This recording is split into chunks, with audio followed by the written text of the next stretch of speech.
Yeah, fucking note door just out of my line of view. I'll give you 100%. There you go, there's your 100%. You killed that motherfucker. Don't even need it. Whatever. Welcome to the extras portion of the Banjo-Kazooie playthrough. Alright, so what's up first in our extra extravaganza, to use the E word very improperly? Well, first of all, we're going to select our language here. Very important. Don't want to be playing in French or anything.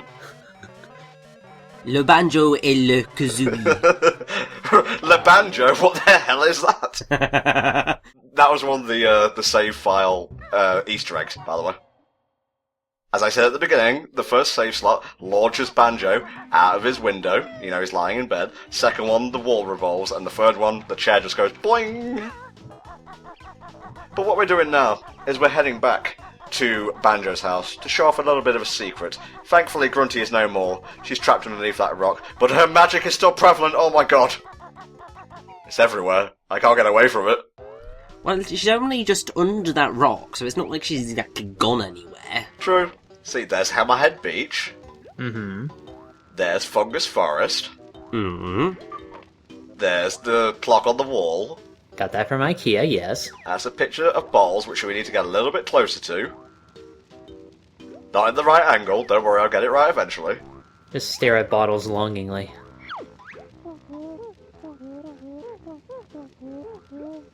Okay, that's not moving, nor is it secret. Bottles, I don't think... Are you getting on in your years? Because I'm kind of concerned. Alright, the impatient dragon, calm it down. It will transition into a minigame in just a second. Transition effect. Wait for it. Bottles magic go! But it didn't move. Oh, now it's moving. Oh, okay. See what I mean about being impatient?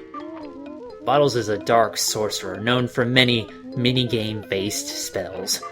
He has a number of these, and for each one you do, you get a special code, which is basically a cosmetic kind of changing code, a cosmetic transformation kind of code. And it's funny because this is how you actually open levels in Banjo-Tooie. You get the right number of jiggies, and then you do one of these kind of puzzles to open the way. Not really a fan of that, I don't think. I think they had it right with Banjo-Kazooie of you just stand on a button and it fills it all in for you if you press the right button. That's one of the things I prefer, like, over Tooie. But I'm just going to read off what each one does, and because I honestly didn't have time to record all this stuff, because it involves putting in a lot of codes, and I did enough of that for StopAtSwap, which we'll be seeing in a bit. I'm going to flash up what each bottle's bonus does, and all these pictures come from... Wait for it, I'm sourcing here, raregamer.co.uk, so feel free to visit that website by checking out the video description. You ready, guys? Yes. Let's do it. Bottle bonus 1. It makes Banjo's head large. That's kind of adorable, to be perfectly honest. Oh my god, that's terrifying. Gigantism. Bottle bonus 2 makes Banjo hands and feet large. Banjo very ill.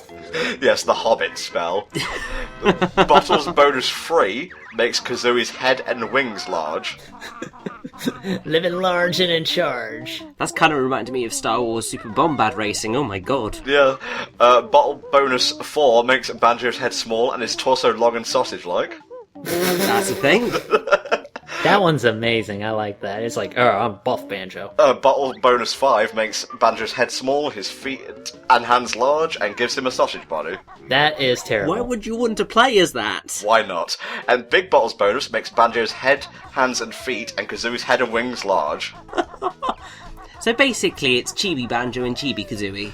And Wishy Washy Banjo turns Banjo into a washing machine. Functionally the same, but he can't hold items like Blubber's Gold, and I'm pretty sure he can't use either the Swamp Boots or the Turbo Trainers, but don't quote me on that. He can, however, go through swamp water, cold water, and hot sand without getting hurt. Oh, that's convenient. Gruntilda is still trapped underneath, though.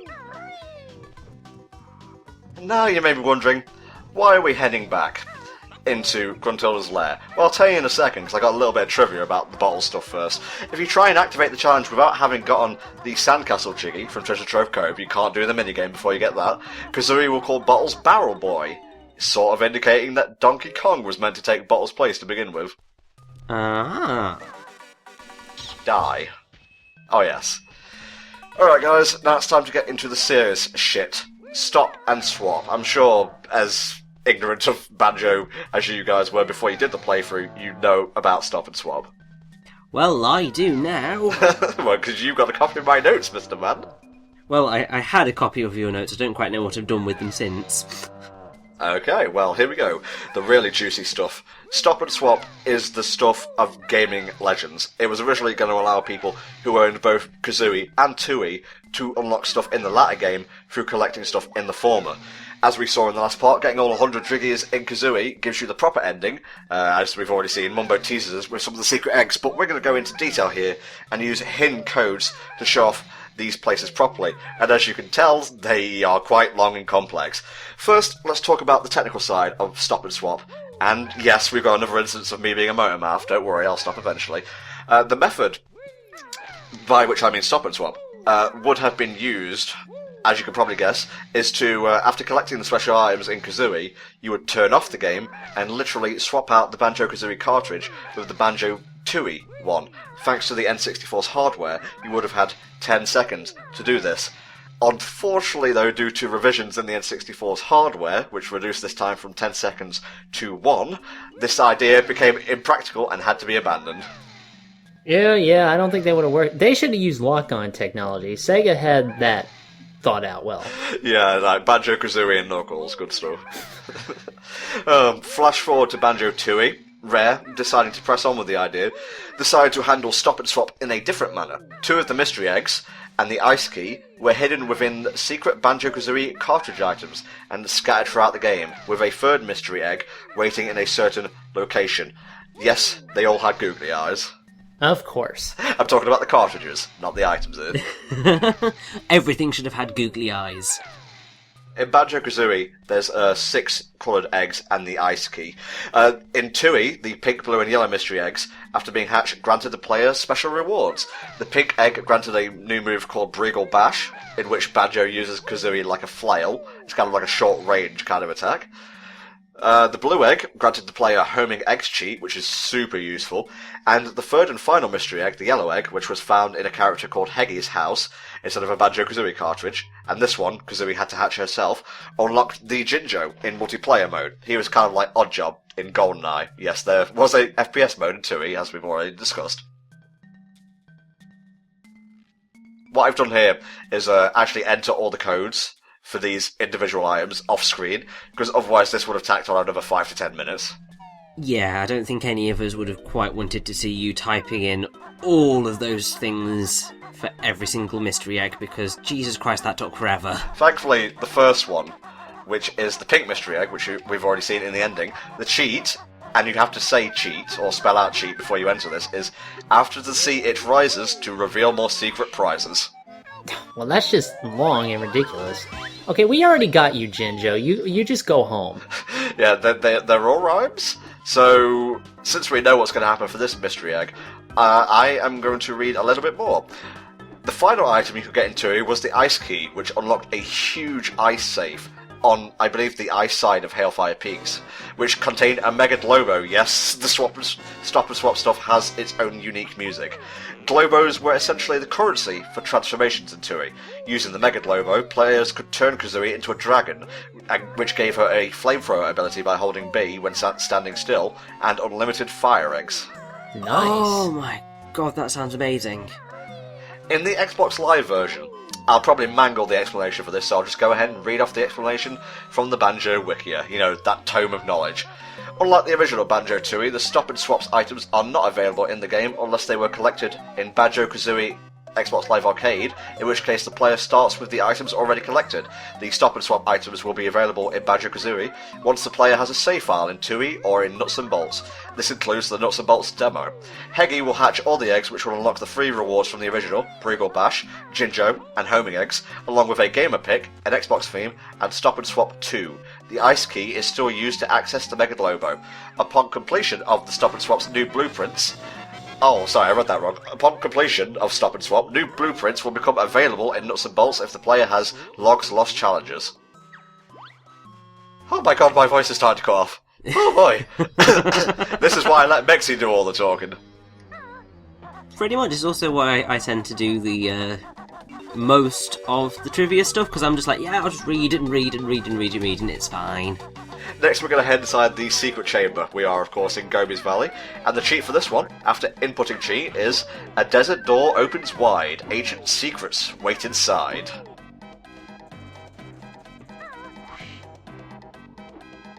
You mentioned like you're having to put in these various cheats. Were these part of like the the cartridges you'd find in the other game, or did you get them from a separate source? How do you mean?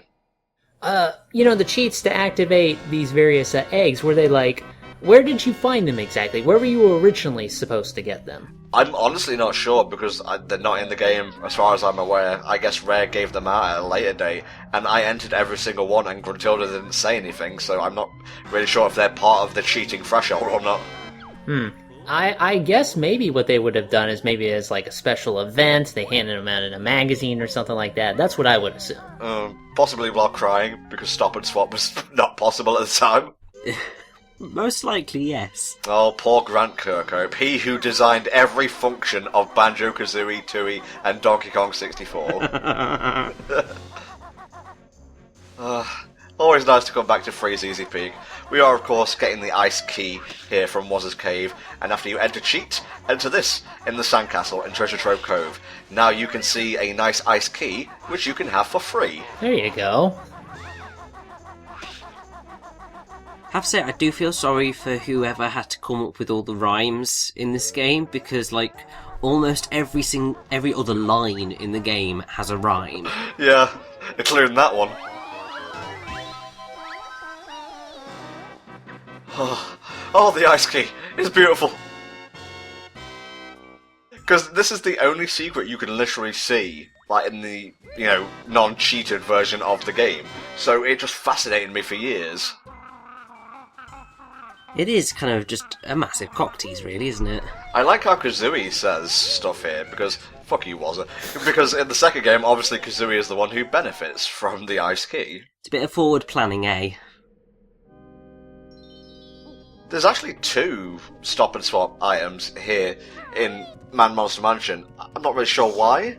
One I have a little bit of trivia for. That's the one we're going to now, which is... the Cyan mystery egg. The cheat is, cheat!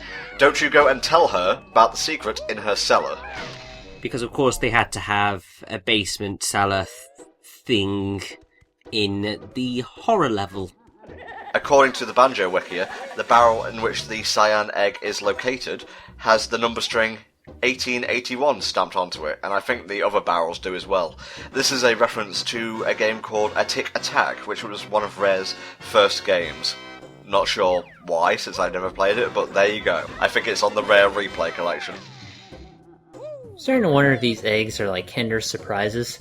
Pop them open. There's a new move inside. Oh my god, I thought you said Kender's surprise there. Ooh, you don't want that kind of surprise. Oh god.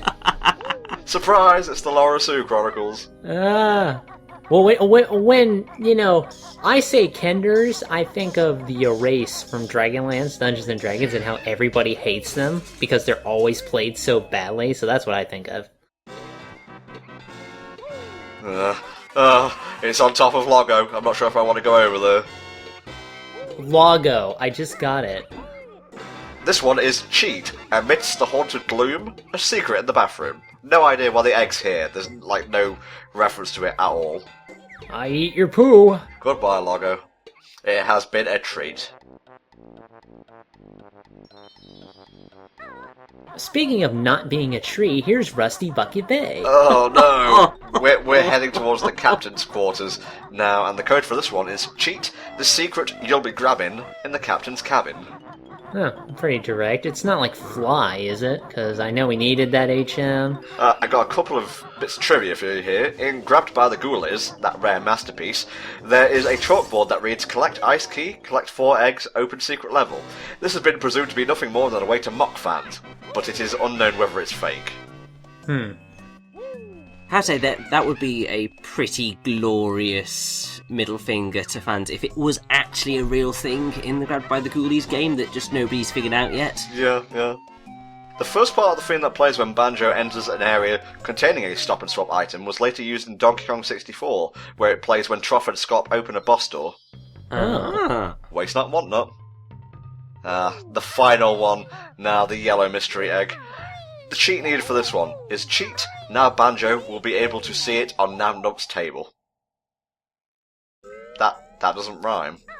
No, it doesn't. This game is disappointing me now. Seriously, 0 out of 10. Just fucking get the egg, do it, you little shit. You paid how much money for this, so do it. I paid like 50, well I should say my mum paid 50 quid back in the day. Nintendo 64 games were expensive. Yeah, it's always kind of weird to hear how much old games cost back in the day. Like, NES game, oh, that was $50, $60. I'm like, wow. I'm sorry about the concept of hibernation, Namnuts, but you have something I want, so I'm just going to take it and be on my merry way. Oh, it's fine, he's sleeping. Well, he can't with that triumphant theme music. Oh, he's sleeping with his girl, that's cute. And... wait for it. Here we go. Yes! Game over. Yay! Let's have a look at these bad boys. You got everything, dude, come on. Beautiful. It is indeed beautiful, apart from the fact that in this game they do absolutely nothing. Absolutely. Fuck all. Well, if it makes you feel special, that's what's important, really. I have all the eggs. You don't. Tee. Although I gave you the code, so you can probably go do it yourself. Now here's something that we've been saving for the end of the game. We're going to see the bad ending. Well, this is a really dismal way to end the playthrough. Oh, you did everything, but fuck you anyway. Yeah. Okay, those things are breathing. Although I have to say, this is probably one of the best game over sequences in a video game ever. I had to actually splice this in, because when I went to the game over screen, it just took me back to the title screen. I guess it's because I had already beaten Gruntilda. Wait for it. Hot for teacher. It's fucking Posh Spice. Oh my god. Yeah, it's Victoria Beckham. Oh my god! Mumbo would like a bit of that. What a fucking sellout. She turned your head into a skull. I'm a bit of a backbone. Oh dear, not a good look for you, Tootie, I must say. Not the best end to a game ever, but it really was one of the best games ever. We've been HellfireComms. Thank you so much for watching our playthrough of Banjo-Kazooie. We'll see you next time for another playthrough. Bye bye for now. See you later. See ya!